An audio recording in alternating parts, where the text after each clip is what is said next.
Mesdames et messieurs, bonsoir et bienvenue à cette session d'information. Le plaisir est nôtre de vous savoir nombreux devant vos postes téléviseurs pour vous informer.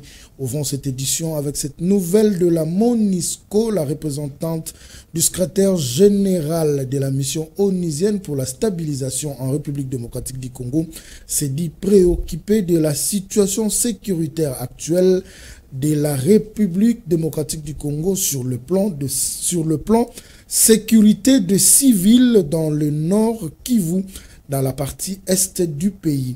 La chef de la mission onusienne appelle le parti au conflit de désamorcer les tensions et le M23 au cessez-le-feu. Suivez. La représentante spéciale du secrétaire général de l'ONU en République démocratique du Congo, Bintou Keïta, s'est dit préoccupé par l'intensification du combat au nord Kivu, à l'est du pays, où plusieurs sources confirment la prise ce jeudi de la localité de Mushaki par le rebelle du M23. Alors que le combat se rapproche de Sake et Goma, la chef de la mission de l'ONU pour la stabilisation en RDC a appelé toute le parti au conflit à désamorcer les tensions et les M23 à cesser immédiatement les hostilités, rassurant que les casquettes bleus se tiennent aux côtés des FRDC et feront tout pour assurer la protection des civils. Selon les porte-parole de l'armée congolaise, les lieutenants colonel Guillaume Njike Kaiko, depuis la nuit d'hier jusqu'à aujourd'hui, les FRDC sont en train de contenir l'ennemi M23 RDF qui a attaqué Mushaki sur différents axes, notamment l'axe Tuonane, Mushaki, Kingi et Mushaki. De leur côté, les rebelles du M23 affirment que ce sont les FRDC qui ont lancé des attaques contre leur position dans toute la zone de Ruvunda, Kabati et environ. Ces affrontements se déroulent à la veille de l'expiration du mandat de la force régionale de la communauté de l'Afrique de l'Est qui a déjà débuté les retraits de ses troupes du territoire congolais. Poursuivons cette édition avec cette brève de la CENI. À 13 jours des élections, le président de la CENI, Denis Kadima, sollicite de la présidence de la République un appui de 4 Antonov et de 10 hélicoptères pour le déploiement des kits électoraux. Cette communication s'est faite via un communiqué. Nous y reviendrons dans nos prochaines éditions. Dans cette édition, un autre communiqué, celui du présidium de l'Union sacrée, coordination de l'espace Grand Kasaï. Communiqué numéro 003 bar Union Sacrée bar EGK bar AKT bar 2 bar 23. La coordination de la campagne électorale du chef de l'État dans l'espace Grand Kasaï porte à la connaissance de ses membres que l'heure est venue pour la descente dans notre espace de notre leader, son Excellence Félix-Antoine Tshisekedi Tshilombo, candidat numéro 20 à l'élection présidentielle du 20 décembre 2023. En effet, du mardi 12 au vendredi 15 décembre, le candidat numéro 20 communiera avec les électeurs du Grand Kasaï suivant les programmes ci-après. Le 12 décembre, Moujimaï dans le Kasaï oriental et Mweneditu à Lomami. Le 13 décembre, Kabeya Kamwanga dans le Kasaï oriental. Le 14 décembre, Lodja dans le Sankourou et Kananga dans le Kasaï central. Et enfin, le 15 décembre, Chikapa dans le Kasaï. Il est ainsi demandé à tous les membres de se concentrer sur l'accueil du chef de l'État dans ces différentes provinces avec une mobilisation massive de la population et une énergie pour l'accompagnement des meetings populaires du candidat numéro 20. Les communiqués signés Augustin Kabouya Chilumba, membre du présidium et coordonnateur de l'espace Grand Kasaï. On poursuit cette édition en société. La population du quartier Kingaboa dans la commune de Limete, précisément aux avenues Eyalambe et Salongo, vivent dans les eaux à cause des inondations dues à la montée de niveau du fleuve à travers son affluent de la rivière Ndjili. Et cette situation date de très longtemps. Ils implorent donc les autorités compétentes à trouver des solutions durables. Images et commentaires de Jansi Elenge et Enoch Mafuka. Chaque année, pendant la saison pluvieuse, le quartier Kingaboa, précisément en Bamou, vit dans des inondations. Une situation qui pénalise énormément la population dans ces coins de la capitale où les gens vivent comme si l'on était dans l'arrière-pays. Pour se déplacer, l'on utilise des motos et des pirogues comme moyen de transport en pleine ville. Les habitants préoccupés et signalent que c'est une situation que maîtrise bien le vice-gouverneur de Kinshasa, natif de cette partie de la commune de Lumete.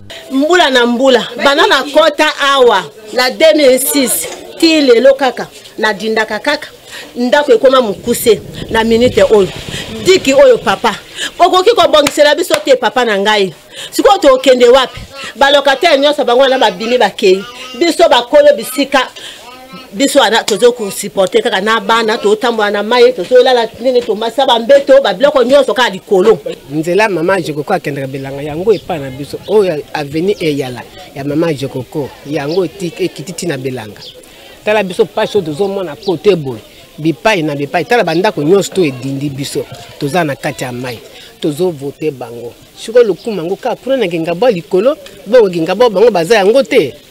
Cette triste réalité de débordement des eaux telle que renseignent certains habitants du quartier est due du mauvais comportement de pêcheurs qui détruisent les digues qui servent de barrière en cas de montée des eaux pour leurs intérêts égoïstes. Ils indexent aussi la police détachée à la rivière Ndjili auprès du port de Ngwele. Les victimes lancent le cri d'alarme auprès des autorités compétentes.